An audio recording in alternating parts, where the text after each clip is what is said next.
Itu udah jodoh Bapak, Pak. Ustadz, kalau itu jawabannya aku pun tahu, Ustadz, katanya. Ya, jadi maksud Bapak apa? Aku nggak sanggup loh, Ustadz. Istriku suka merepet. Sanggup, Pak. Nggak sanggup loh, Ustadz. Sanggup. Maaf ya, Ustadz. Ini yang punya istri aku atau Pak Ustadz, katanya. Ya Bapak lah. Jadi kenapa kok Ustadz pula yang bilang sanggup? Loh, saya Ustadz. Saya bilang sanggup pasti ada dalilnya. Apa dalilnya Pak Ustadz? La yukallifullah nafsan illa wus'aha. Tidaklah Allah memberikan beban kecuali sesuai dengan kesanggupannya. Bapak dikasih Allah istri yang suka merepet karena Allah tahu Bapak sanggup. Oh gitu ya Ustadz? Iya. Tapi Pak Ustadz, apalagi Pak? Kenapa ya Ustadz istriku ini dulu kok nggak dikasih sama laki-laki yang lain aja ya Pak Ustadz? Saya jawab, maaf ya Pak. Laki-laki yang lain nggak ada yang sanggup loh Pak. Cuman Bapak aja lah yang sanggup. Udahlah Pak, tahankan aja Pak. Mudah-mudahan kalau Bapak tahan, Alhamdulillah panjang umur Bapak. Tapi kalau nggak tahan, ya paling pendek lah umur Bapak. Udahlah tenang aja. Makanya bunda-bunda, ya ini sahabat surga ini selalu ngingetin. Kadang-kadang kita ini orangnya rajin kali pengajian, tapi kadang-kadang karakter kita nggak berubah-berubah. Makanya kami Ustadz ini pening juga, udah capek menceramahin, tapi nggak berubah juga. Tapi dalam dakwah nggak boleh begitu Ustadz. Iya betul.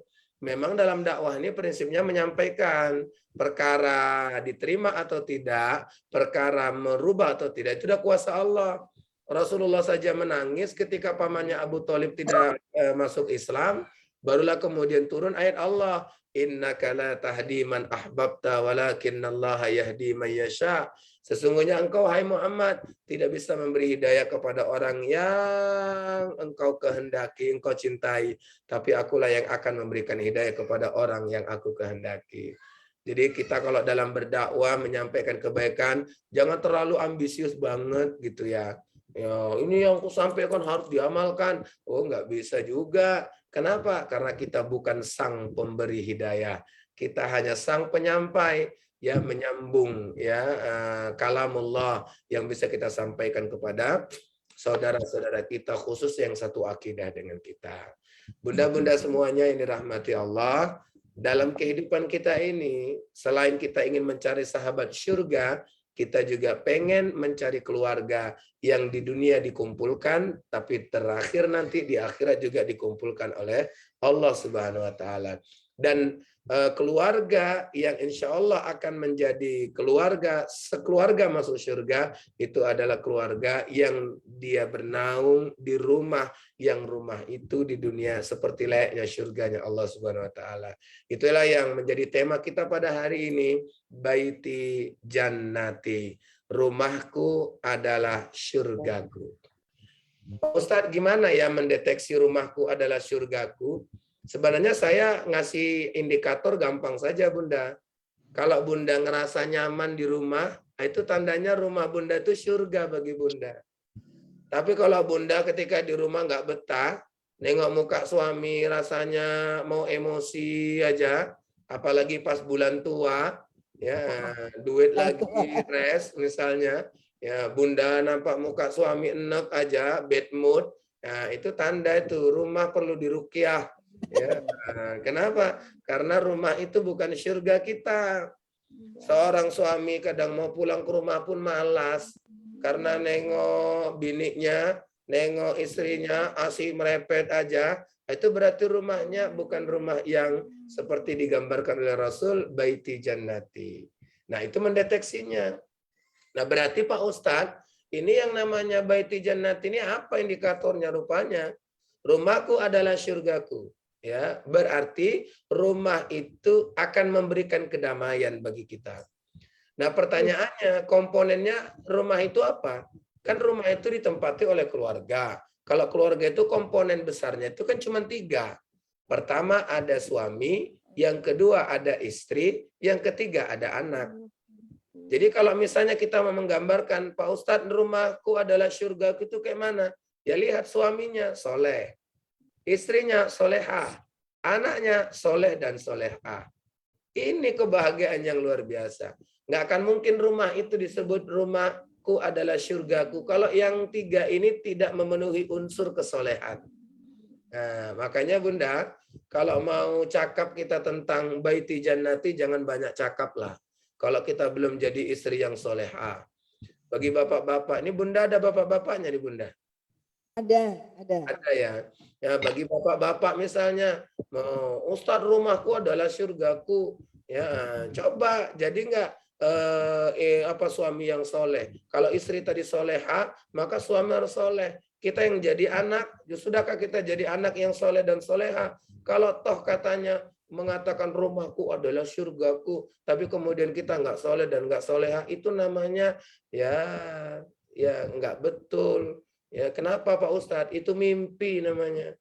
Mulut banyak cakap, ya baiti jannati, tapi tidak menunjukkan kesolehannya. Tidak. Makanya Bapak Ibu ini dirahmati oleh Allah, bunda-bunda semuanya.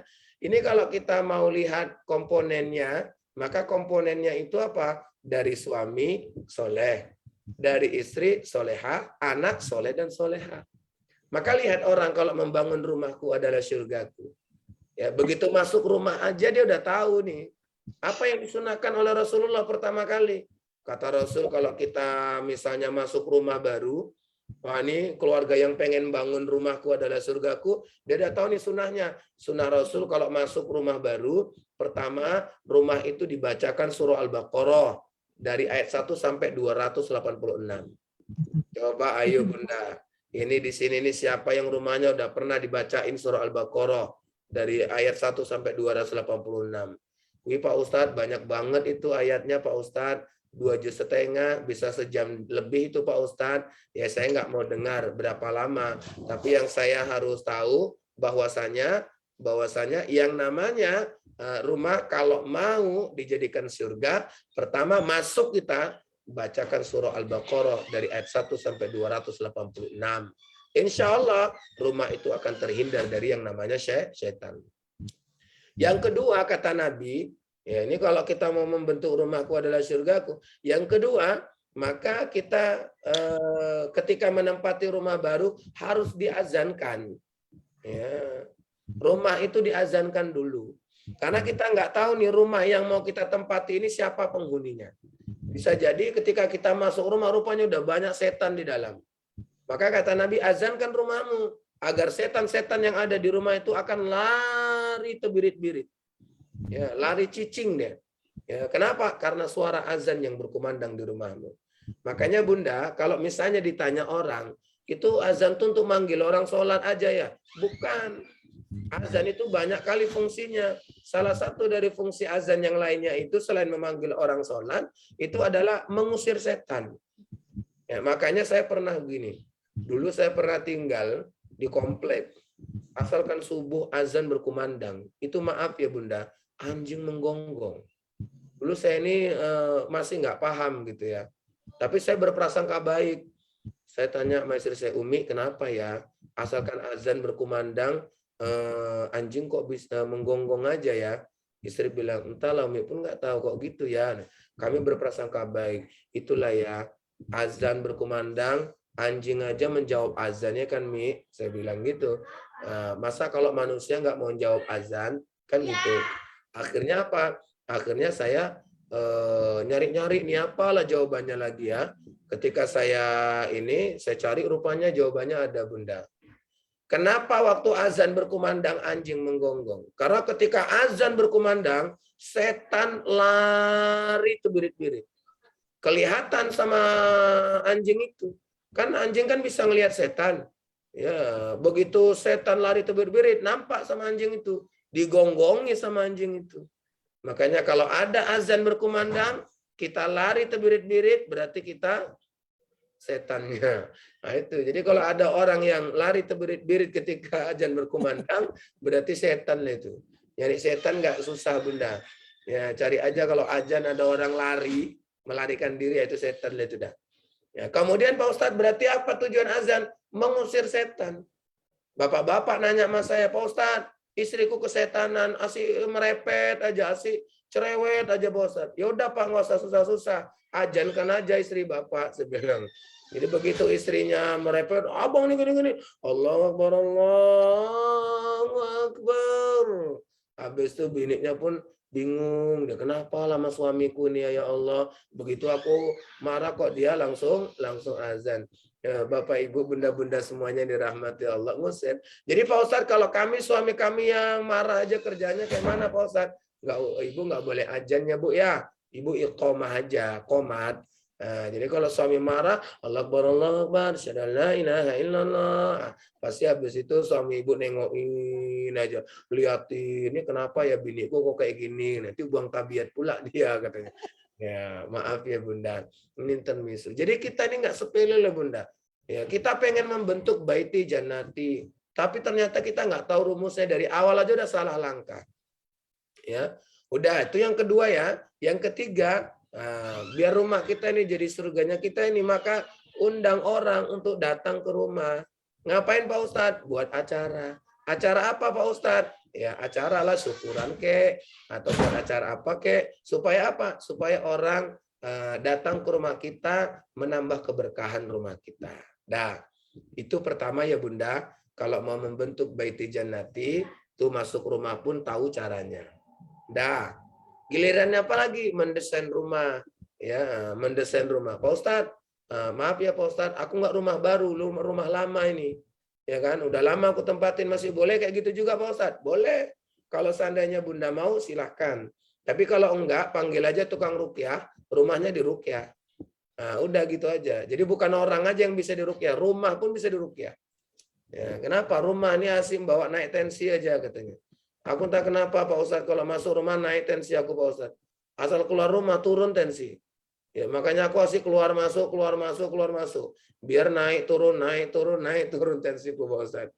Oh gitu ya, terserahlah suka hatilah. Ya, mau kayak mana enaknya terserah. Yang penting Bapak Ibu bunda-bunda semuanya, ya kita semuanya ini tahu gitu ya. Oh ya, berarti rumah itu awalnya harus disiasatin.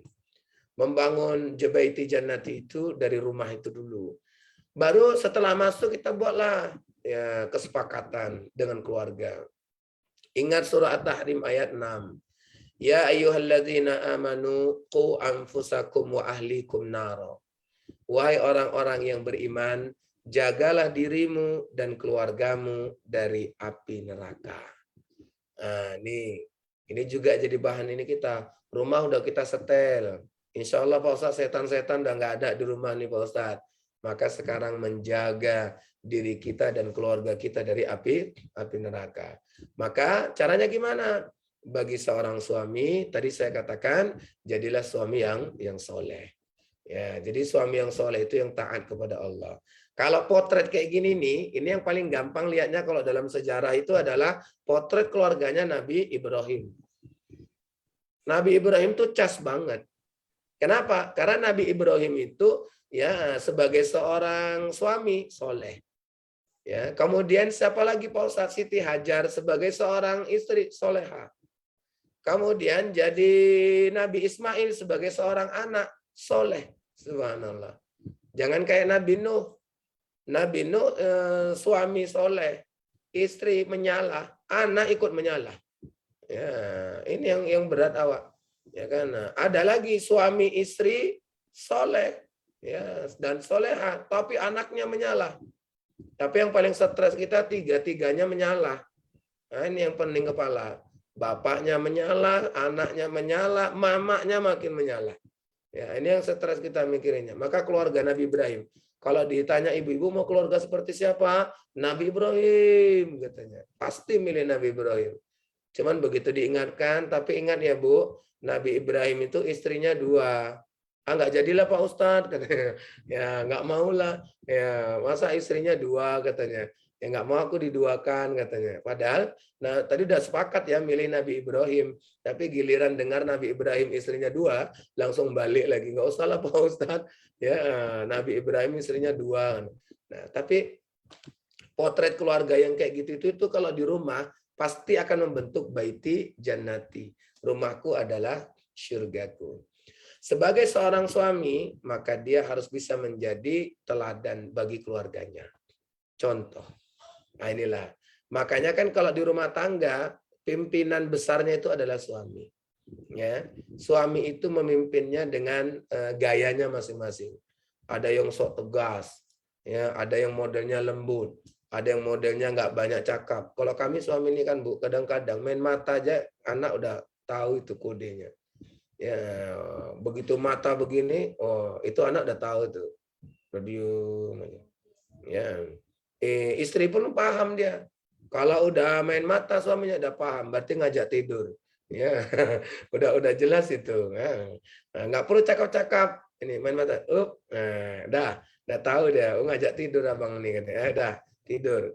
Itu kalau kita sebagai seorang ini suami yang soleh itu yang bisa memberikan keteladanan kepada keluarganya. Nah, itu suami yang soleh itu taat kepada Allah, ya dia sayang kepada keluarga.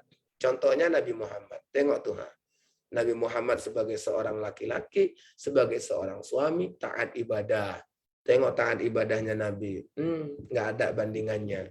Nabi sholat sampai bengkak-bengkak kakinya. Coba cari kita, siapa yang sholat sampai bengkak kaki? Mana ada? Memang ada ibu-ibu ngelapor, Ustaz, aku sholat bengkak kaki Pak Ustaz.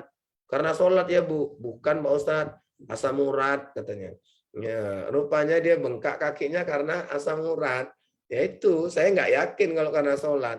Pasti karena asam urat ini. Ya, kok gitu Pak Ustaz? Ya, susah nyarinya. Ya, jadi kalau taat kepada Allah tuh unsur utamanya itu adalah ibadah. Ibadahnya itu adalah sholat. Nabi juga tengok sama ini keluarganya punya rasa kasih sayang. Manggil istrinya aja Nabi itu pakai panggilan istimewa. Nggak ada panggilan nama Bunda. Ya nggak ada. Panggilannya kepada istrinya siapa? Nama istrinya Aisyah. Panggilannya Humairah. Subhanallah. Nama istrinya Aisyah udah bagus-bagus pun dipanggil Humairah. Ini kadang-kadang kita ini lain pula manggil istri nama. Nggak ada romantisnya. Padahal Nabi udah nyontohkan manggil istrinya panggilan ini romantis. Ya Humairah. Awak banyak nggak di Medan Bunda Narti? Banyak yang manggil nama istrinya. Istrinya namanya Rafeah. Panggilannya Feah katanya. Ya, terakhir istrinya pun nggak tahu diri apa cok katanya. Ya, udah nggak enak kali rumah tangga kalau kayak gitu itu. Jadi Pak Ustadz kayak mana Pak Ustadz? Ya panggillah dengan panggilan yang istimewa. Ya bisa jadi silakan panggil dengan panggilan ayang beb, nah boleh. Ya, atau my honey, my darling, my, terserahlah my apa. Yang penting romantis. Dan suami kita pun jangan suruh copy paste. Mentang-mentang nanti Rasul manggil istrinya Humairah, ikut-ikutan pula manggil Humairah. Ya, ada bapak-bapak kan, bapak-bapak pulang dari ini pengajian, dengar ceramah Ustadz langsung diamalkan. Pulang ke rumah ketok pintu, tok tok tok, assalamualaikum. Istrinya kemudian jawab, waalaikumsalam, abang ya bang. Iya dek, bentar ya bang, adik bukakan pintunya. Begitu dibuka krek, langsung suaminya bilang apa? Ya Humairah. Istrinya ya bingung, nanya lah istrinya, bang Humairah siapa bang? Ya kau lah dek. Loh tapi namaku Rafeah bang. Kok abang panggil Humairah pula? Iya dek, abang tadi baru dengar pengajian. Kata Ustadz, Nabi manggil istrinya Humairah. Makanya abang panggil lah adik dengan panggilan Humairah. Oh gitu ya bang. Iya dek. Abang tahu nggak bang arti Humairah itu apa bang? Nah, itulah dek. Abang bingung katanya. Apa ya lupa bang. Humairah itu bang artinya yang putih kemerah-merahan. Oh berarti nggak cocok sama kau lah ya dek ya. Kau kan hitam legam katanya. Jadi aku panggilannya apa bang? Gantilah ya dek. Ya Hajar Aswad. Habis itu ditutup balik pintu itu ya kan. Udah tidur luar aja lah bang. Hajar Aswad pula, batu hitam pula abang bilang aku. Orang kau memang hitam legam kayak mana katanya kan. Ya, maaf ya bunda. Intermezzo, panggillah yang romantis. Bunda nanti beli buku. Ada tuh buku kecil kayak buku saku gitu ya. Judulnya apa?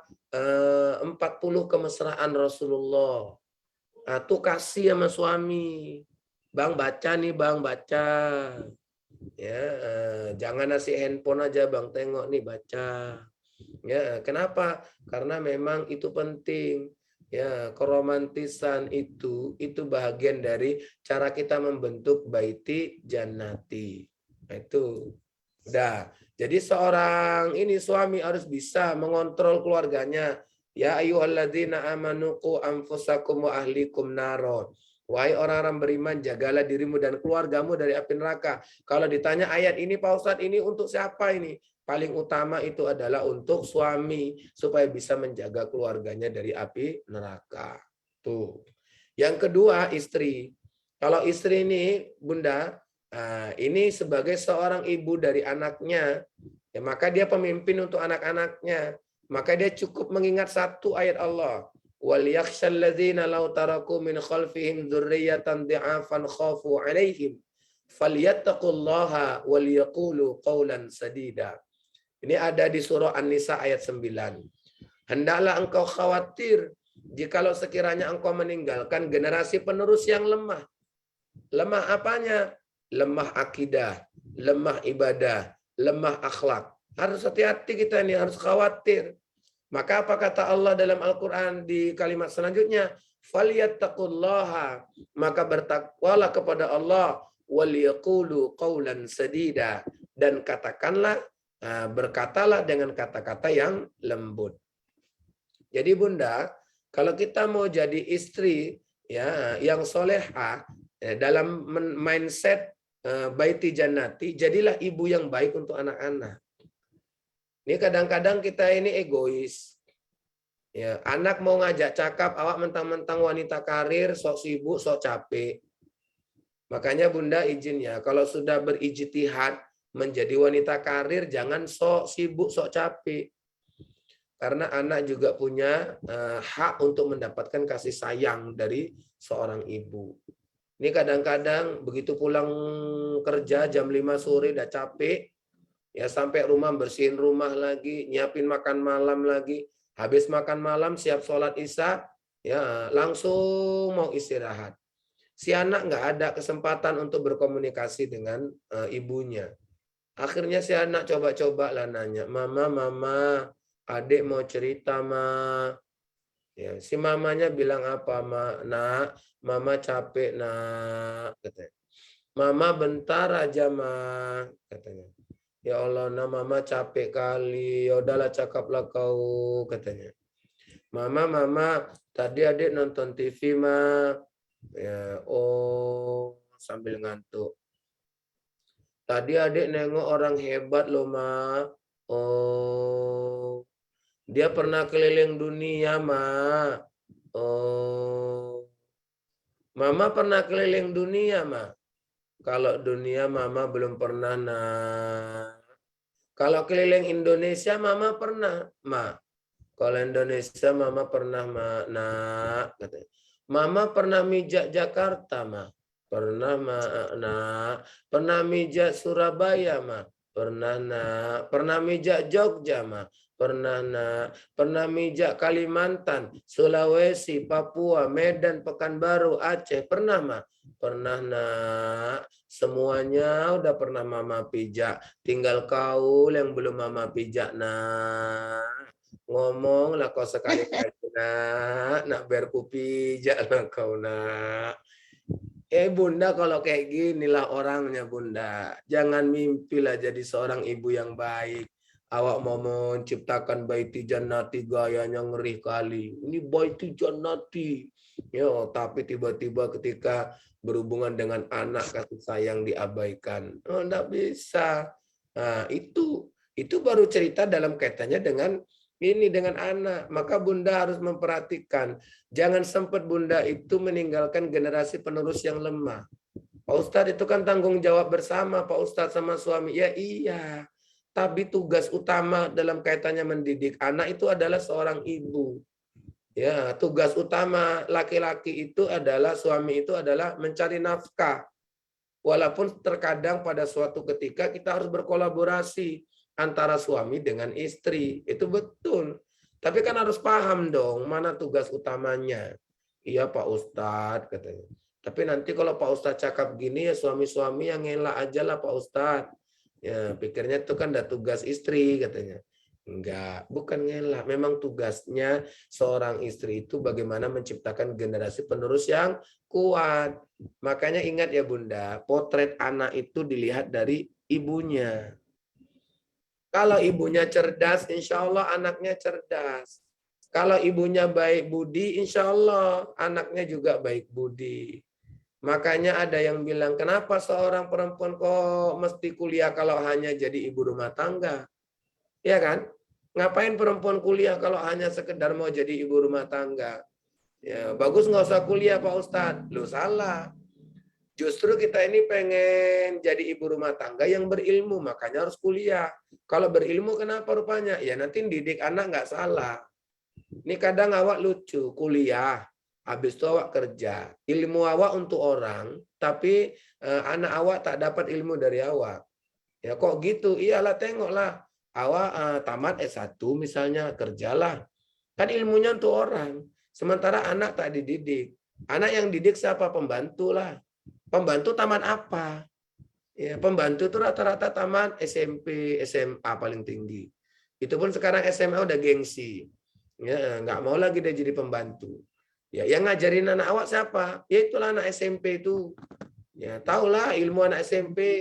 Nah, itu dia. Makanya ini ibu nih, ya bunda-bunda ini, kalau mana tahu ya, yang sudah kata suami, Dek nggak usah kerja, udah jangan sibuk kali minta kerja. Itu tanda suami bertanggung jawab. Tengok orang Arab itu, Bu, Bunda. Orang Arab itu kalau istrinya kerja, aib sama dia. Ya. Tapi kalau orang Indonesia istrinya kerja, naik kali marwahnya. Istri kau kerja di mana? PNS. Ini mantap kok ya, pandai kok cari bini katanya.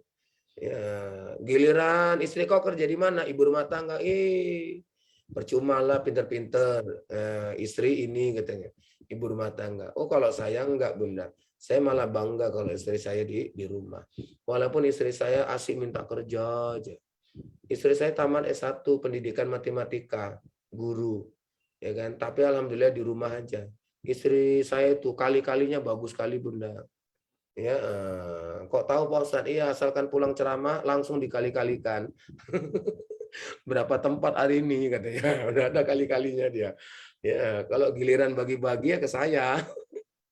Iya, tapi walaupun gitu istri saya kan nggak saya kasih kerja, tapi asik minta kerja aja. Lama-lama saya mikir nih, kayak mana lah caranya biar istri saya ini nggak minta kerja. Alhamdulillah dapat ide, dapat petunjuk dari Allah. Asalkan istri saya minta kerja, Bunda, ya, saya hamili dia. Ya, alhamdulillah, ya nggak mau dia minta kerja. Ya, kenapa? Asal minta kerja, ku hamili. Ini anak kami udah 4, alhamdulillah. Ya, kami nikah tahun 2011, sekarang anak udah 4.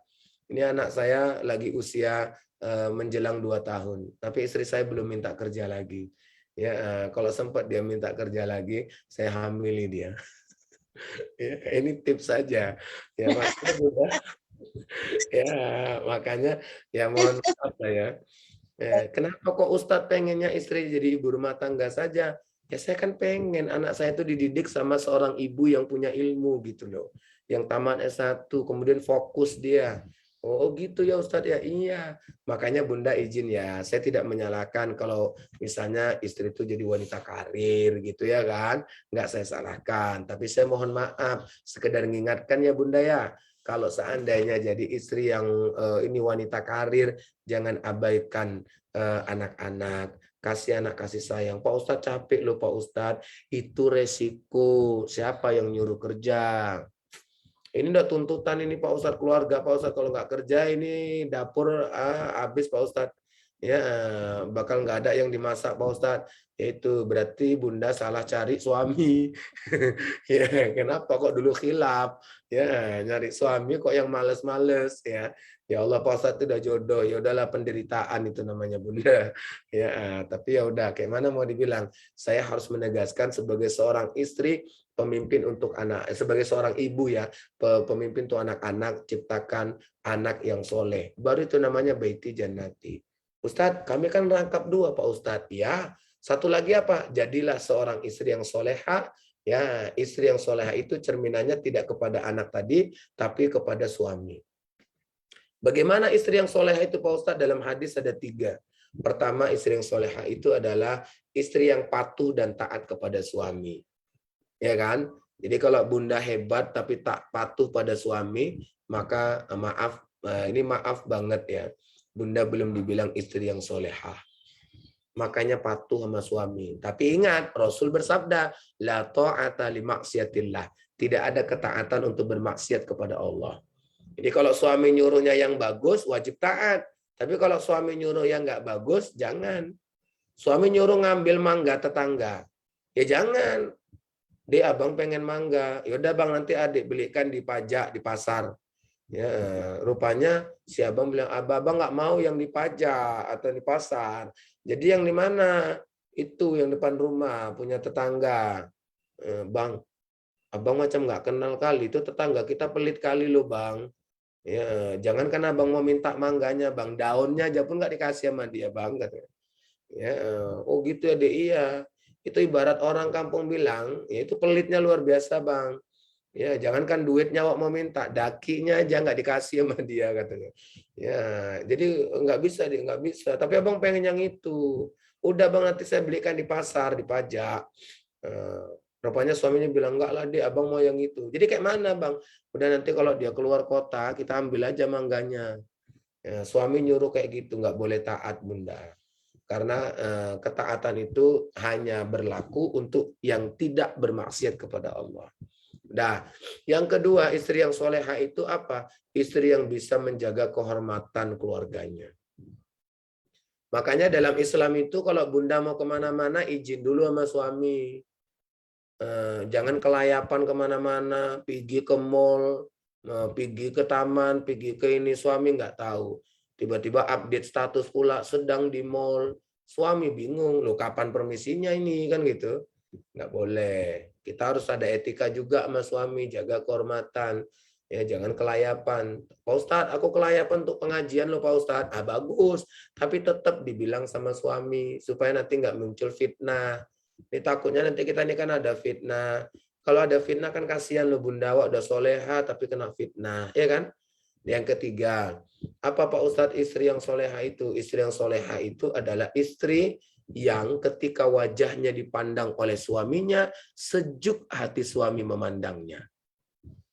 Jadi bunda kalau mau tahu, bunda ini udah soleha atau belum, nanti kalau jumpa sama suami, bilang sama suami, bang, coba abang mau lihat muka adik bang. Ya, kenapa adik? Abang sejuk nggak bang mandang muka adik bang? Ya, kalau suami bilang sejuk, berarti bunda adalah istri yang solehah. Ya. Tapi begitu ditanya, jawaban suami mengejutkan. Bang, abang sejuk nggak mandang wajah adik bang? Ya Allah, dek, jujur ya dek. Kalau awal bulan sejuk, tapi kalau akhir bulan abang suntuk nengok muka adik. Nah, itu hati-hatilah bunda. Berarti solehanya kita kondisional. Tergantung awal bulan atau akhir bulan. Pak Ustadz kok asing nyinggung itu aja sih Pak Ustadz. Ya iyalah, bagi yang pekerja ini pegawai-pegawai ya kan. Kalau awal bulan, oh tuh lagi ini tuh enjoy. Ya kan, giliran udah akhir bulan, oyong. Ya, oyong tuh apa Pak Ustadz? Ya kayak orang mau ini mau pingsan. Ya kenapa? Udah kehabisan stok. Ya nengok goni beras lu kok udah habis ya kan? Ya duit udah habis gini. Ya jadi Bunda ini istri yang soleh itu 3 tadi. Jadi mindset Bunda sebagai seorang istri itu ya istri yang soleh 3 tadi. Mindset kita sebagai seorang ibu ya surah An-Nisa ayat 9 tadi. Ini tolong dicatat baik-baik. Nah, yang ketiga, unsur dalam keluarga itu siapa? Anak. Jadilah anak yang soleh dan soleha. Ciri khas anak yang soleh dan soleha itu paling tidak, yang paling besarnya itu adalah ya jangan melawan dan jangan durhaka kepada orang tua. Udah itu aja. Kita nggak boleh ngelawan sama orang tua. Kita nggak boleh durhaka. Ya, kenapa? Karena itu sifat anak yang tidak soleh dan tidak soleha. Nah, kayak mana kita sebagai seorang anak patuhlah sama orang tua. Pak Ustadz, orang tuaku ini Pak Ustadz, bertingkah kali Pak Ustadz. Ya kan, dikasih uang jajan katanya sikit kali, nggak dikasih katanya pelit kali. Ya, dan aku Pak Ustadz kalau yang dekat rumah orang tua ini Pak Ustadz, pening kepala Pak Ustadz. Tiap hari hampir minum bintang 7 aja aku Pak Ustadz. Ya, kenapa? Karena dikasih bubur katanya anaknya pelit. Ya, nanti dikasih lontong anaknya katanya ini kali. Ya, dikasih apa? Oh, nggak nampak. Tapi kalau anaknya yang jauh di luar kota sana, oh, ngasih sedikit aja dibangga-banggakan. Nah, ini mohon maaf ya Bunda. Kalau kita jadi anak kayak gini udah slow aja. Ya, nggak usah pala pening kita. Jadi Pak Ustadz, mama kita kayak gitu, ayah kita kayak gitu, kayak mana? Udah diem aja napa? Ya, memang cobaan kita di situlah. Ya kan? Bunda ngasih duit sama mama, dibilang sikit kali.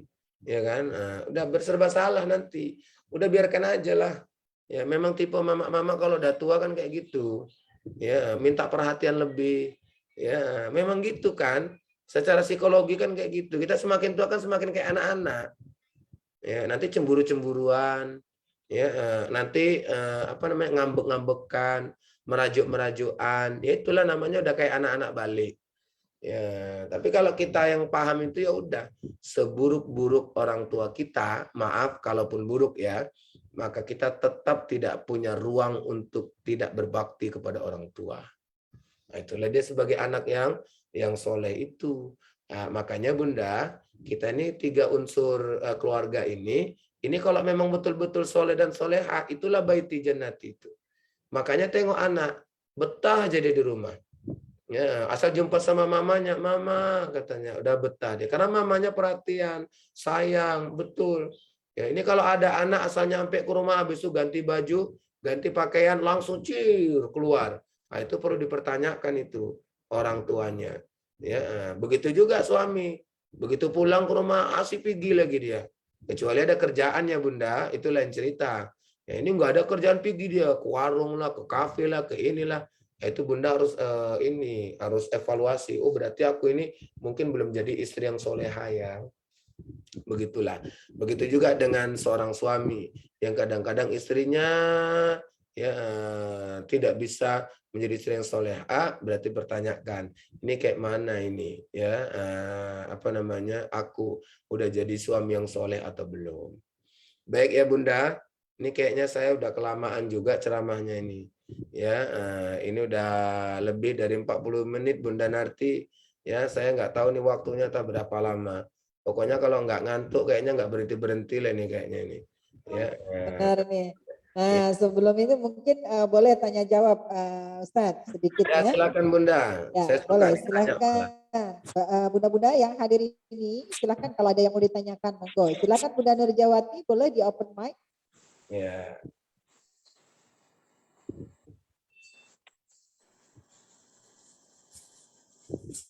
Nah, ini Bunda Narjawati dari Tangerang Selatan ya Bunda ya. Ya Ustaz. Ya, silakan. Assalamualaikum warahmatullahi wabarakatuh. Waalaikumsalam warahmatullahi wabarakatuh. Saya baru sekali ini mendengar ceramah Ustaz. Terus terang sangat menarik menyampaikannya, kocak sekali. Itu biasanya sudah jam segini sudah agak terkantuk-kantuk, ini melek semua. Saya tadi melihat Bunda Narti ketawa terus. Kita habis-habisnya tertawa terus. Bunda Hajah Nur Erwani juga demikian, hampir semua lah begitu. Alhamdulillah saya bisa mendengarkan ceramah Ustadz. Lepas kangen saya dengan kota Medan, karena saya juga tahun 50-an tuh 10 tahun di Medan, saya SD SMP di Medan. Jadi, ya alhamdulillah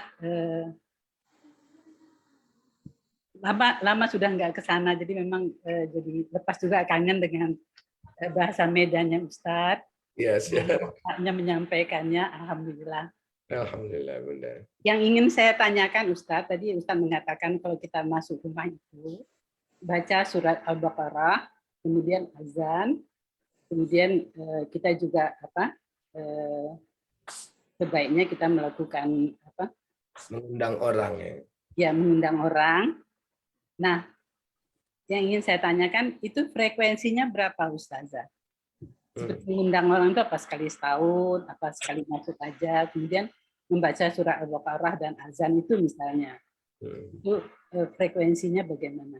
Terima kasih Ustadz. Assalamualaikum warahmatullahi wabarakatuh. Waalaikumsalam. Langsung dijawab aja Ustadz. Oke, Bunda Narti. Ya, Bunda Narti memang orangnya kocak, Bunda Narjawati. Jadi beliau itu orangnya suka senyum, suka ini, makanya dengar saya ceramah ya. Kami ini ustadz harus paham psikologi jamaah. Betul, Ya, Ustadz, betul. jadi kalau kita ceramah nih Bunda, kadang-kadang materi pun bisa berubah, lihat muka jamaah. Iya, ya. Saya kalau nengok muka jamaah itu bisa berubah materi. Ya, begitu siapkan materi tentang masa depan, hidup di dunia misalnya kan.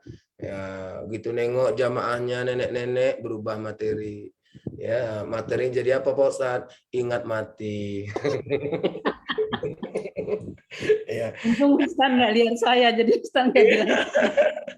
Ya. Jadi kalau kami ini psikologi dakwah, maka saya kalau Bunda Narti tadi bilang ini gelarnya banyak banget, ngikutin gelar tuh mah jamaah pasti pening itu.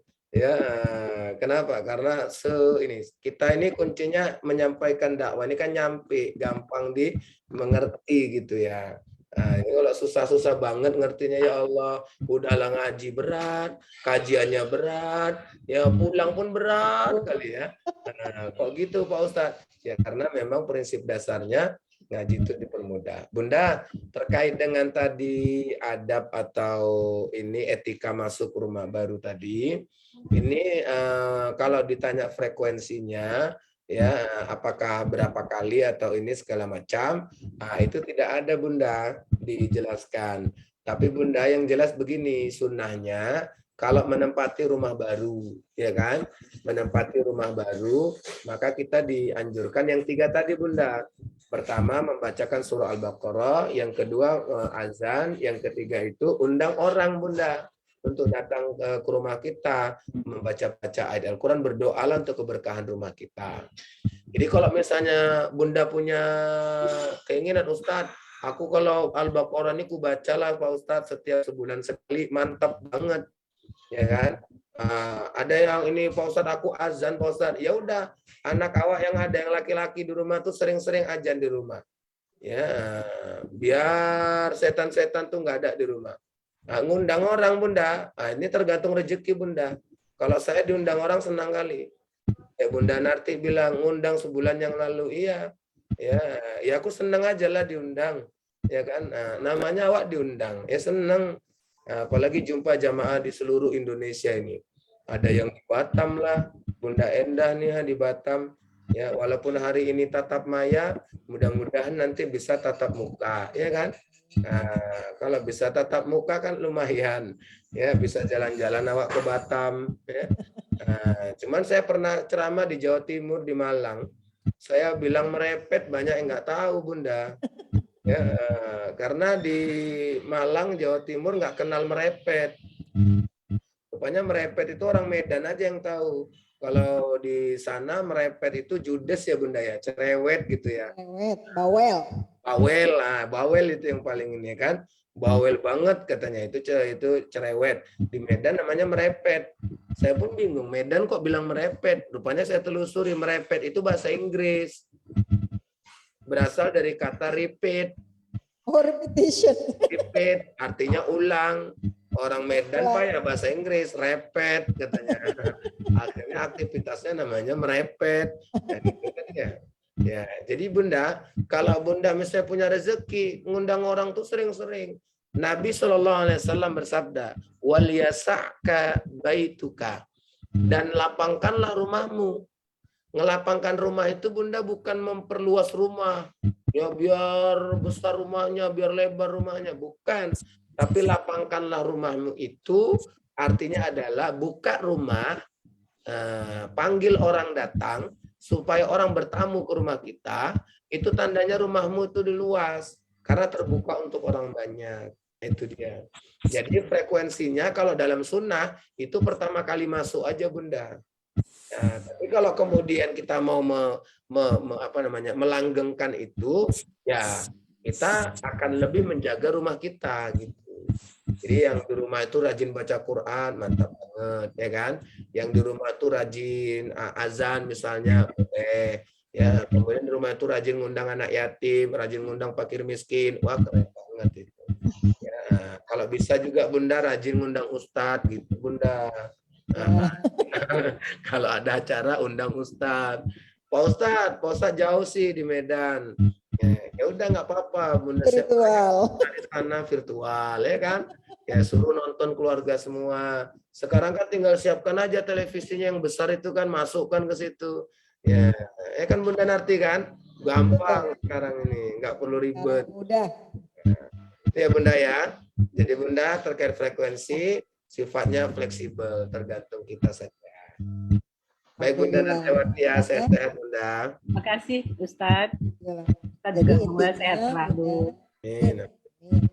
Jadi intinya, ya, Hajah Nur ya. Hajah Nur. Oke, silakan Bunda Hajah Nur. Go. Assalamualaikum Ustaz. Waalaikumsalam Bunda. Sebagai seorang ibu, tugas kita tadi mendidik anak-anak Ustaz. Saya rasa sebagai seorang ibu, kewajiban saya membesarkan, mendidik, dengan mensekolahkan mereka, kemudian berdoa supaya mereka mendapatkan pekerjaan, dan yang terakhir berdoa supaya mereka melakukan rasul dengan menikah.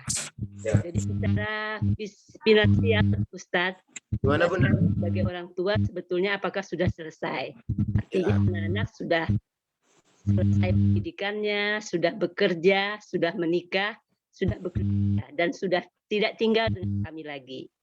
Secara finansial, tugas kami sebagai seorang orang tua sudah selesai. Dan tugas spiritual kita masih berlanjut sampai di akhir hayat kita.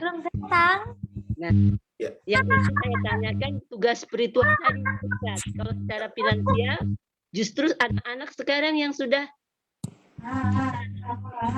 mereka memberikan kepada kita gitu loh. Ya kan, meskipun misalnya kita dapat pensiun, tapi tiap bulan dia, Mak, saya sudah transfer katanya gitu kan. Jadi saya menganggap secara finansial saya tidak ada lagi beban untuk mereka semua. Tetapi yang saya tanyakan tadi secara spiritual, meskipun saya selalu mencoba kalau datang ke rumah kita sholat berjamaah, rame-rame. Misalnya pada waktu maghrib kita berjamaah. Kemudian selalu saya juga mengingatkan, ayo kita tadarusan. Nah, saya bagi-bagi itu Al-Quran itu kamu juz begini, kamu juz begini. Kita hatam. Nanti hatamnya di rumah sama-sama gitu. Itu secara spiritual, Ustadz. Tapi apakah ini terus berlanjut sampai di akhir hayat kita sebagai orang tua? Itu Ustadz yang ingin saya tanyakan. Gimana? Ya. Baik Bunda Hajah Nur, ini di mana tinggal Bunda? Di Samarinda, Kalimantan Timur. Subhanallah, Kalimantan. Belum pernah saya ke sana. Kali-kali sini. Ya. Kan mau jadi ibu kota, Ustadz. Iya, itu makanya. Bunda semangat kali saya lihat. Baik Bunda ya. Bunda, tugas kita sebagai orang tua itu terkait dengan finansial akan berakhir ketika anak kita sudah membentuk keluarga sendiri. Kalau anak kita perempuan, maka ketika anak sudah menikah, maka tugas tanggung jawab finansial itu sudah ditanggung oleh sang suami. Ya, kalau anak kita laki, berarti begitu anak sudah memutuskan bahwa beliau akan menikah, berarti beliau sedang mengatakan, aku udah sanggup menafkahi istriku. Berarti secara finansial juga orang tua sudah lepas. Ya, secara finansial. Nah, namun ada kalanya memang orang tua ini tetap menginput ya. Menginput dana untuk anaknya misalnya. Ada yang baru berumah tangga masih dikasihnya, no problem lah ya. Nggak ada masalah itu. Tapi Bunda berbeda. Bunda walaupun sudah dapat pensiunan, tapi kemudian Bunda dikasih ini misalnya dikirimin gitu ya, itu subhanallah banget. Kita pengen kenal juga sama anak Bunda itu ya kan. Itu anak yang soleh dan soleha. Pak Ustadz, apa karena dia ngasih itu enggak juga sih sebenarnya, ya cuman intinya apa, dia peduli dengan orang tuanya. Tapi tugas atau tanggung jawab secara spiritual Bunda itu nggak akan pernah berakhir seiring dengan kehidupan kita yang masih ada. Jadi Bunda walaupun anak sudah menikah secara spiritual, Bunda juga terus menjalankan tugas itu. Nah, hanya saja, ini cerita kayak Bunda Narjawati tadi, frekuensinya. Nah, itu dia. Frekuensinya disesuaikan dengan batas-batas yang menurut kita layak untuk kita ini sampaikan hal-hal yang bersifat spiritual tadi. Contoh, ketika Bunda bertemu, diinget-ingetin. Nah, kau uang banyak, ya kan? Udah ini belum, udah ngeluarin zakat belum, misalnya. Nah, misalnya kau ini dapat rezeki, udah syukuran belum? Undang dong anak yatim, inget-ingetin. Yang paling utama, nah, sholat, ya. Ini gimana ini? Gitu-gitulah. Jadi Bunda mengingatkan Bunda, ya mengingatkan. Kalau nanti Bunda punya anak laki-laki, maaf anak perempuan, ketika dia sudah nikah, itu tanggung jawab kewajibannya itu dilimpahkan kepada suaminya. Ini maaf nih ya, misalnya si istri tidak taat kepada Allah, nanti suaminya diam aja, nanti suaminya yang akan menanggungnya. Kalau dulu kan tidak. Dulu waktu masih jadi anak kita, maksudnya belum menikah ya, tetap anak kita, tapi sekarang sudah menikah. Kalau belum menikah, anak kita tidak melakukan ibadah, ya orang tuanya bisa ikut berdosa karena tidak membimbingnya. Tapi kalau sekarang Bunda udah nggak lagi gitu. Ya, tapi apakah terus diingatkan Pak Ustadz? Itu pasti terus diingatkan karena tugas itu tidak akan berakhir seiring belum berakhirnya hidup kita. Makanya Bunda ambil satu pelajaran. Pelajaran apa Ustadz? Bunda baca surah Ar-Rahman, ada nggak kalimat yang diulang-ulang sama Allah? Ada. Ya, fabi ayyi ala'i rabbikuma tukadziban. Pertanyaannya berapa kali diulang? Ya, jawabannya itu sekitar 31 kali diulang. Ada yang nanya ke saya, Pak Ustadz ngapain diulang-ulang gitu. Tuh Allah pengen ngasih tahu Bunda sama kita. Aku ini Tuhan. Aku ngajarin kalian itu berulang-ulang 31 kali. Padahal kalau Tuhan itu mau cukup sekali aja dia ngajarin, itu rasanya udah cukup ya kan? Nah, kalau Allah kan mau gampang ya Bunda ya. Kalau Allah mau kita berubah cukup bilang kun fayakun. Jadi maka jadilah. Kalau kitanya Bunda kun payakun, payakali pun. Tapi kalau Allah jadi maka jadilah langsung. Tapi kenapa Allah kok menggambarkan 31 kali ngulang ngajarin kita supaya tidak mendustakan nikmat Allah? Allah tuh pengen kasih tahu, kalau nasihatin orang, kalau misalnya ngasih tahu orang, kalau mendidik orang berulang-ulang, jangan 3 kali awak kasih tahu anak awak udah ya nak 3 kali udah mama kasih tahu ya kau nggak juga berubah udahlah mama nggak mau lagi ngasih tahu kau, berarti kita salah Bunda, berarti kita seolah-olah lebih hebat dari itu Tuhan aja 31 kali dan mendidik orang itu ya butuh waktu panjang. Gitu maksudnya. Makanya sampai akhir hayat Bunda punya tugas dan tanggung jawab dalam katanya dengan spiritual. Ya.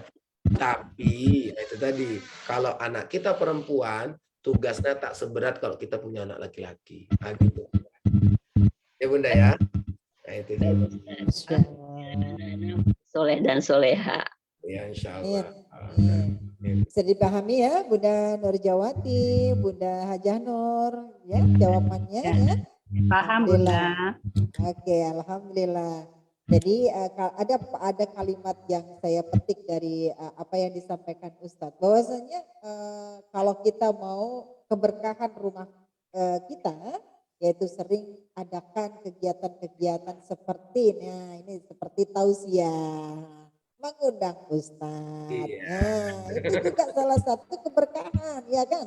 Karena bukan karena bukan karena ustadznya jauh gitu, bukan, tapi paling tidak percayalah bunda-bunda semuanya, barang siapa yang sering melakukan apa namanya, kalau saya mengaji di ibu-ibu di kompleks saya ini, saya sampaikan bahwasanya kita itu tidak akan merasa kesulitan dalam segi ekonomi kalau kita mau untuk berbagi, ya, berbagi apapun itu, ya. Kalau mengundang orang itu kan pasti ada makanannya, ada ini, tapi itu insya Allah Allah akan ganti dengan sebaik-baiknya, justru malah berlimpah insya Allah. Nah, itu yakin itu insya Allah, ya. Nah, tapi kadang-kadang jamaah itu bilang begini, ya kalau setiap bulan ya susah juga bunda, berat juga gitu kan, ya. Tapi saya bilang ya udah, kalau ngaji kita sekarang ini sudah simpel kan, kita secara live kan juga sudah mendapatkan ilmu, bisa silaturahmi dan sebagainya, ya. Insya Allah. Ada lagi yang mau ditanyakan? Cukup? Nah, Ustadz ini dari Bunda, tadi udah Mami mulai. mau bertanya. Oh, Mami, ya, oke, silakan Mami. Maaf Ustadz, ini semuanya adalah tim kolonial ya Ustadz, jadi mohon. Silakan nih. Lona yang super rahasia aja yang Wabarakatuh. Salam warahmatullahi wabarakatuh. Saya mau bertanya sedikit ya, karena pertanyaan yang spiritual, finansial, ya pertanyaan inti sudah tadi dijelaskan, sudah tadi pertanyakan oleh Ibu Nurja dan Ibu Nur. Ini sedikit yang akan Bunda tanyakan. Sedikit. Untuk terkait dengan baiti jannati tadi, kalau kita masuk rumah kosong, misalnya kita sudah dibuatkan anak kita rumah kosong. Nah, kita masuk Pak Ustadz ya, kan rumah itu kosong, rasanya nggak ada keindahan kalau nggak kita gantungkan foto-foto gitu. Nah, boleh, ini yang ingin Bunda tanyakan, apakah boleh foto-foto itu foto keluarga, foto apalah yang kira-kira sebagusnya untuk keindahan kita, jangan kosong dinding itu, ini Pak Ustadz. Nah, jadi kira-kira sebagusnya apalah kira-kira yang bagus kita pasang di dinding itu Pak Ustadz. Karena kalau kita mau pasang gambar keluarga, anak kita itu ngomong nggak boleh Mami, karena itu yang bernyawa itu nggak boleh dipasang. Nah, pasang aja yang misalnya apa Ayatul Kursi apa ya gimana lah itu ingin Bunda tanyakan Pak Ustadz yang sebagusnya gitu. Makasih Pak Ustadz. Masya Baik, Allah. Haja Omia Lubis. Ini sama marganya sama istri saya Bunda. Suami itu yang lubis tuh Ustadz. Hah? Suami yang lubis Ustadz. Oh, suami yang lubis. Ya, istri saya lubis Bunda. Ya. Alhamdulillah Bunda. Gini. Iya. Nah, jadi Bunda, kalau kita misalnya punya rumah, mau diletakin apa tuh rumah, ya kan? Mau dihiasin apa tuh rumah? Nah, saya kalau boleh menanggapin ada dua tadi ya Bunda. Pertama, misalnya kita letak foto-foto kita. Ya, sekarang ini meletakkan foto itu nanti kita akan mengkaji apa hukumnya berfoto. Ya, Bunda, apa hukumnya berfoto? Jangan nanti kita ini membahas nggak boleh meletakin foto, tapi kerjaannya berfoto. Karena ada orang begitu tuh. Ya, asik bercakap katanya nggak boleh ngeletakin foto, nggak boleh majang foto, tapi kerjaannya selfie aja. Ya, kerjaannya berfoto aja. Ya, kalau ada kumpul sama orang kok nggak foto macamnya tak ada lah gairah hidup tuh ya kan. Apalagi mak muda ya kan, sibuk kali berfoto. Ya, tapi nenek-nenek ada juga, ada. Bukan nenek-nenek yang di Zoom ini, tapi nenek-nenek yang di luar sana. Yang di luar pun kadang-kadang masuk Zoom ini juga. Bunda, gini Bunda. Terkait dengan foto Bunda, itu hukumnya awalnya kan tidak boleh Bunda. Zamannya Nabi nggak ada berfoto. Melukis. Melukis itu zamannya Nabi nggak boleh. Kenapa melukis zaman Nabi nggak boleh? Karena Nabi khawatir kalau seandainya melukis itu dibolehkan, maka nanti yang pertama kali akan dilukis itu adalah wajah Rasul. Makanya tak boleh untuk melukis itu. Nah, tapi kemudian ijtihad ulama bahwasanya melukis kemudian berfoto itu dibolehkan. Kalau seandainya berfoto itu dilarang, Bunda, itu pasti sudah ada fatwa ulama kita.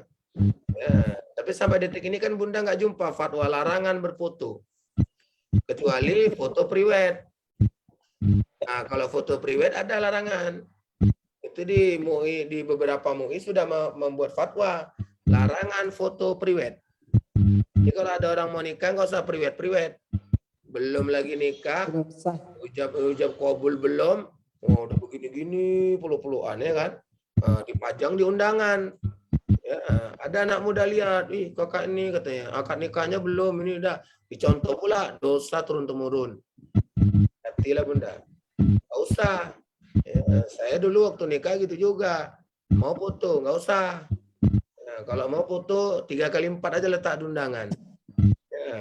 Ya, kayak ngelamar kerja lah katanya. Ya udah nggak usah. Berarti nggak usah kurang kerjaan. Ini foto diletak-letak situ.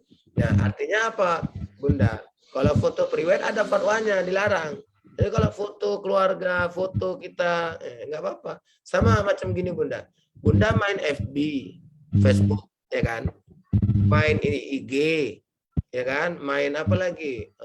Ini WA misalnya. Kan ada foto profil kan?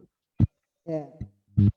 Ada tuh yang bahas tuh, nggak boleh meletakkan foto kita di situ. Ya, misalnya ada yang mukanya cantik, jangan letakkan situ. Nanti orang nengok, bersawat nengoknya. Ya itu yang salah yang nengok lah. Ya, jangan salahkan yang majang. Ya, ini salahkan pula yang majang. Saya Bunda jujur aja, kalau misalnya ada Facebook yang tidak ada fotonya, kemudian minta berteman sama saya, itu nggak saya add itu pertemanannya. Kenapa yang nggak jelas siapa ini? Romlah misalnya, pertemanan. Awak taunya Bu Haja Romlah, ya kan? Rupanya Romlah yang di situ Romlah lain. Ya, Romlah yang sini Romlah baik, yang sana Romlah menyalah. Ya, kan nggak cocok. Tapi kalau ada foto Bunda di situ misalnya, oh Bu Haja Romlah minta pertemanan di Facebook, monggo ya kita add. Nah, sama halnya dengan kita berfoto Bunda. Kalau rumah Bunda mau dipajang foto, monggo, nggak ada masalah. Tapi satu catatannya Bunda, jangan yang membuka aurat. Ya, betul. Kalau foto keluarga menutup aurat semua, silakan, nggak apa-apa. Ya, udah. Habis itu Pak Ustadz, ya, kalau yang ini buka aurat kenapa rupanya? Kalau buka aurat, nanti Bunda akan menanggung dosanya. Setiap ada tamu yang datang, dipajang di ruang tamu foto kita itu, ditengok sama yang bukan mahram kita, sebanyak orang yang datang, sebanyak itulah dosa kita. Ya.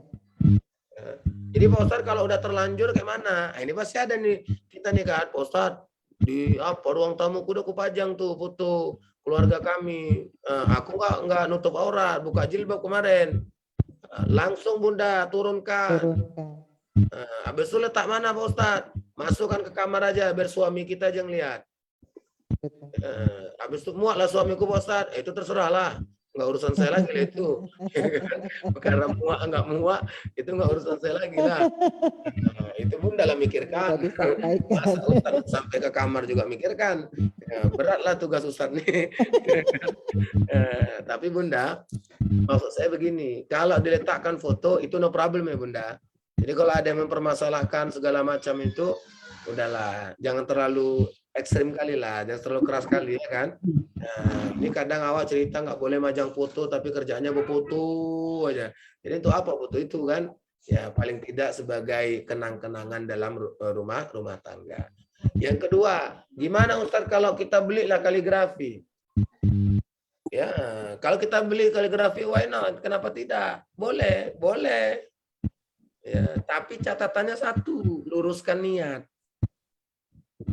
Tadi sebelum saya masuk ke Zoom ini Bunda, saya ngisi ceramah. Saya menyebutkan ada 4 hal yang dikhawatirkan oleh Rasulullah akan terjadi pada masa umat yang akan datang. Dari yang 4 itu Bunda, salah satunya Al-Quran hanya tinggal sebuah tulisan. Dipajang. Itu dia. Dipajang kan berarti tujuannya itu apa Pak Ustadz? Biar cantik rumah Pak Ustadz. Berarti Bunda udah salah niat. Al-Quran itu tujuannya diturunkan oleh Allah untuk dibaca, bukan dipajang. Jadi Pak Ustadz yang rumahnya ada kaligrafi salah lah itu ya? Bukan. Kan saya bilang tadi, boleh, bagus. Tapi luruskan niat. Niatnya apa Pak Ustadz? Niatnya setiap ada kaligrafi di rumah, niatkan itu kita letakkan di rumah bukan untuk menghiasi rumah kita, bukan untuk menjadi hiasan di rumah kita, bukan untuk menjadi pajangan di rumah kita, tapi niatnya ya Allah, Kau letakkan kaligrafi ini supaya ketika aku masuk rumah ini, melihat kaligrafi ini, maka aku akan selalu mengingatmu ya Allah. Nah, itu dia. Ini kajian tauhid nih masuk. Agak berat ini makin malam. Ya. Ya. Karena ini Bunda, kalau salah kita Bunda, gawat kita Bunda. Ya, karena apa? Karena kita banyak orang kan begitu Bunda. Diletakkan kaligrafi. Ya, biar apa? Bercantik rumah. Ya Allah, menyalahnya nih tauhidnya ini. Meletakkan Al-Quran sebagai hiasan. Sama gini. Ada nggak di kampung-kampung Bunda orang buat nulis ayat kursi di kertas, habis itu diletakkan di depan pintu? Ada. Ada kan? Ada. Ada. Kalau misalnya ada Pak Ustadz, di mana Pak Ustadz? Ya, itu rata-rata bilang, aku letak kalian aku pajang lah nih di sini. Biar apa? Biar setan takut masuk ke rumah. Ya Allah Bunda, setan tuh nggak takut sama tulisan, setan tuh takut sama orangnya. Jadi kalau orangnya yang baca ayat kursi baru takut tuh setan. Kalau sama kertasnya itu setan nggak takut. Nah, makanya Bunda gini ya Bunda, opsinya tadi Bunda, kalau Bunda mau letakkan foto keluarga silakan Bunda, tapi jangan membuka aurat, ya kan Bunda. Yang kedua, kalau mau meletakkan hiasan Al-Quran, maaf meletakkan kaligrafi Al-Quran, maka silakan, tapi luruskan niat. Niatkan kaligrafi itu kita letakkan dengan tujuan untuk mengingatkan kita kepada Allah. Oke Bunda. Oke, baik. Terima kasih Ustaz. Ini Satu lagi aja. sebentar Bunda, berbagi ya karena ini sudah malam juga. Jadi satu kali lagi saja ini ada pertanyaan dari Bunda Yanti, namun mohon dijawab dengan singkat ya Ustadz karena waktunya juga tidak memungkinkan. Kita insya Allah mudah-mudahan Allah masih izinkan. Insya Allah nanti Ustadz kita undang lagi ya. Nah itu akan lebih baik ya.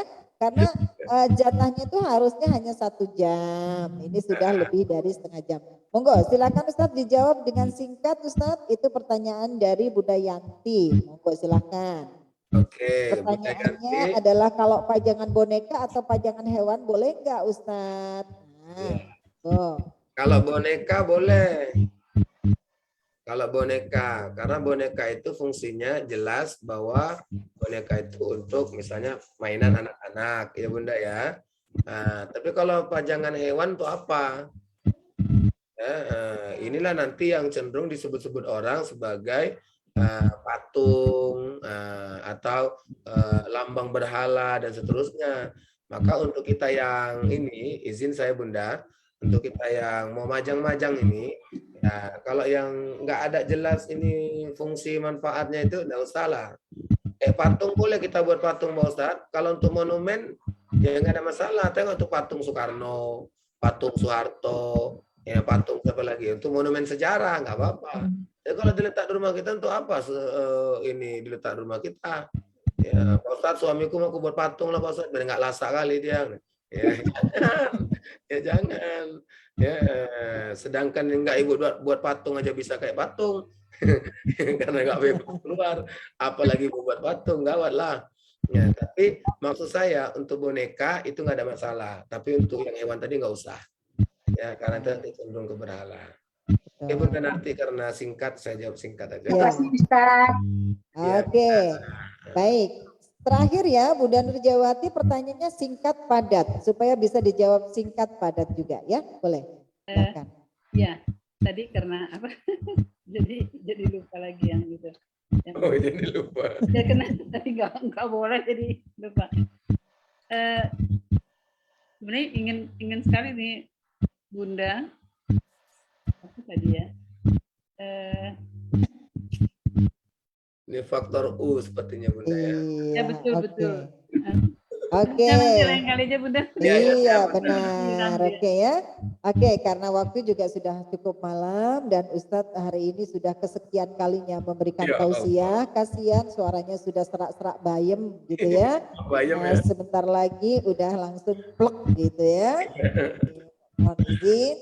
Baik Ustadz, karena waktunya sudah malam juga, monggo silakan kita bisa sebelum ditutup dengan doa, boleh disampaikan closing statementnya. Silakan Ustadz. Baik Bunda.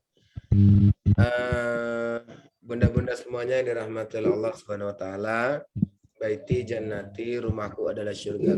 Jangan hanya dijadikan sebuah cita-cita, tapi diwujudkan dalam kehidupan nyata. Ya, rumahku adalah surgaku, bukan rumah yang di dunia saja, tapi rumah yang di akhirat nanti juga.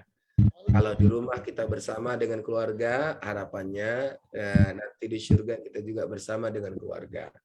Untuk menciptakan keluarga, rumahku adalah surgaku, maka jadilah suami yang soleh, jadilah istri yang solehah, jadilah anak yang soleh dan solehah. Mudah-mudahan ini bisa terwujud adanya oleh kita semuanya. Amin ya Rabbal alamin. Oke Bunda Nati, saya rasa itu kita tutup dan mengucapkan alhamdulillah. Alhamdulillahirabbil alamin. Saya akhiri, wassalamualaikum warahmatullahi wabarakatuh. Waalaikumsalam warahmatullahi wabarakatuh. Tutup sekalian doa Ustaz. Oke, kita doa ya Bunda ya. Ya. A'udzu billahi minasyaitonir rajim. Bismillahirrahmanirrahim. Alhamdulillahi rabbil alamin. Wassalatu wassalamu ala asyrafil anbiya'i wal mursalin wa ala alihi wa sahbihi ajma'in. Allahumma ghafir lana dhunubana wa liwalidayna warhamhuma kama rabbayana saghira. Allahumma inna nas'aluka al-huda wat-tuqa wal-'afafa wal-ghina. Allahumma tawil umurana wa sahih ajsadana wa yassir umurana wa wasi' arzaqana wa tahsin akhlaqana wa thabbit imanana wa taqabbal a'malana wa nawwir qulubana bi nuril iman wal islam wal istiqamah. Rabbana atina fid dunya hasanah wa fil akhirati hasanatan wa qina adzaban nar. Wa sallallahu wa sallam alaihi walhamdulillahi rabbil alamin. Taqabbalallahu minkum. Minna taqabbal ya Taqabbal ya karim. Alhamdulillahirabbil alamin. Barakallah Ustaz. Apa yang disampaikan Ustaz mudah-mudahan insyaallah kita bukan hanya sekedar menerima ilmu saja, namun kita aplikasikan dalam kehidupan kita sehari-hari. Mudah-mudahan ini menjadikan apa yang kita cita-citakan selama ini, dan mudah-mudahan keluarga kita senantiasa menjadikan keluarga yang sakinah mawaddah warahmah ila yaumil qiyamah insyaallah. Amin. Baik Ustaz, terima kasih atas waktunya dan mohon maaf lahir batin apabila ada di sini bunda-bunda yang semangat dengan usianya, namun insya Allah beliau-beliau ini luar biasa Ustaz. Bisa saya sampaikan beliau-beliau ini adalah jamaah yang notabene adalah sudah angkatan keempat ini yang melakukan riyadhah 4 surat. Nah beliau ini setiap 40 hari beliau kembali lagi join lagi untuk melakukan kegiatan itu.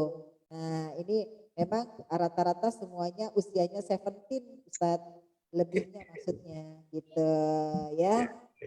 Oke, barakallah Ustaz, selamat beristirahat. Terima kasih atas waktunya. Insya Allah nanti jangan lupa Ustaz berikan japri ke saya nomor rekeningnya. Iya, siap. Siap Bunda. Bunda minta izin lahir batin Bunda ya. Iya, sama-sama. Selamat istirahat Ustaz. Barakallah. Assalamualaikum. Waalaikumsalam warahmatullahi wabarakatuh. Izin ya Bunda. Izin, monggo silahkan.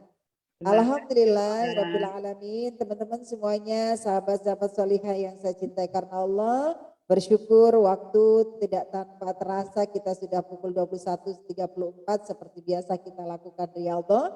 Namun dalam kesempatan hari ini kita sudah mendapatkan banyak ilmu Insya Allah ini sangat bermanfaat sekali ya. Tadi saya sempat share di situ note-nya ya, silahkan boleh. Namun nanti materinya akan diberikan juga oleh Ustadz karena kemarin beliaunya sampaikan. Saya lupa mereminder, biasanya saya minta ditampilkan PDF gitu ya supaya bisa diberikan kepada teman-teman semuanya. Namun beliau sampaikan udah PR ya Bun, ya udah kalau gitu PR. Nah, namun tadi saya sempat sudah saya share juga di chat ya apa yang kita simak tadi kita bisa lakukan ya, insya Allah bisa diaplikasikan dalam kehidupan sehari-hari kita. Baik, terima kasih teman-teman semuanya. Mudah-mudahan solihah. Kita akan jumpa lagi besok dan pastikan lagi baik untuk yang belum join silakan kalau mau join di komunitas kita. Bila setiap malam kita melakukan riyadhah yaitu melakukan tilawah 4 surat dan juga Asmaul Husna, cara menghafal dengan cepat metode Asmaul Husna untuk menghafal ya. Silakan kalau mau join silakan dan mungkin ini kegiatan ini akan kita rutinkan, memang sudah rutin setiap 1 bulan sekali kita join, kita panggil salah satu ustadz. Nah, untuk kita, dari kita, untuk kita tentunya ya. Insyaallah, terima kasih teman-teman yang sudah istiqomah dan yang sangat mensupport kegiatan ini. Terima kasih, barakallah.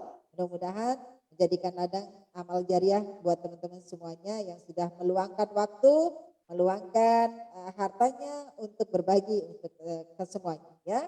Mari kita tutup dengan doa kafaratul majelis. Subhanakallahumma wa bihamdika asyhadu an la ilaha illa anta astaghfiruka wa atubu ilaik. Akhirul wabillahi taufiq wal hidayah. Assalamualaikum warahmatullahi wabarakatuh. Waalaikumsalam warahmatullahi wabarakatuh. Terima kasih Bunda Nati. Barakallah Terima kasih Bunda. Assalamualaikum. Assalamualaikum. Mimpi yang indah.